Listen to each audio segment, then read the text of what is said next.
Daniel Harper hadn't always been a lonely man. Once, his house echoed with laughter, late-night conversations, and the soft humming of his wife Emily as she folded laundry. But that was before the accident. Before headlights and rain and one phone call that shattered everything. Now, the little yellow house at the edge of town stood quiet. Every evening followed the same routine. Daniel would help his 8-year-old daughter Lily with homework, cook something simple, usually eggs or soup, and sit beside her until she fell asleep.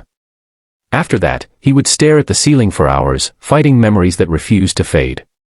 He worked long shifts at the mechanic shop, barely spoke to anyone, and avoided neighbors. Grief had built walls around him. Trust. That disappeared the night he lost Emily. That Thursday night, the sky cracked open with a violent storm. Rain pounded the windows like impatient fists. Lily had already gone to bed, clutching her stuffed rabbit, when Daniel heard it. Knock. Knock. Knock. He froze. No one ever came to his house. The knock came again, louder this time. His first instinct was to ignore it. Trouble had a way of finding kind people. And Daniel had learned the hard way that kindness could cost everything. But then he thought of Lily. Slowly, he walked to the door and looked through the peephole. A young woman stood there, soaked, trembling, hair plastered to her face. She couldn't have been older than 20. Her arms were wrapped tightly around herself as if she were trying to hold herself together. Daniel hesitated. He didn't know her.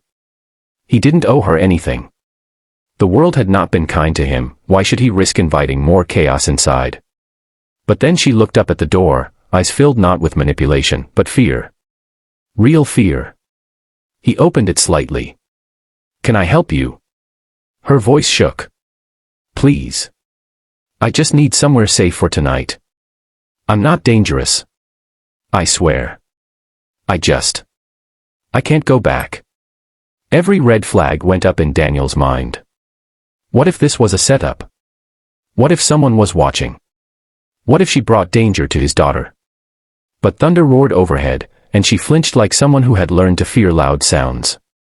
Daniel studied her closely. No luggage. No phone in hand. No car nearby. Just desperation. "My daughter's inside," he said firmly. "If you try anything." "I won't," she whispered quickly. "I promise." He didn't know why he did it. Maybe it was Emily's voice in his memory reminding him who he used to be. Maybe it was Lily, who still believed her father was a hero. Or maybe it was the simple fact that once upon a time, someone had opened a door for him when he needed it most. Daniel stepped aside. "For one night," he said. "That's all." She stepped in carefully, like someone entering sacred ground. He handed her a towel and pointed toward the kitchen. "You can sit there. I'll make tea." As he boiled water, he felt something unfamiliar in his chest. Not fear. Not regret. But the faint stirrings of purpose. He didn't know that this one decision would change everything. He didn't know that outside, down the street, a black SUV had just turned the corner.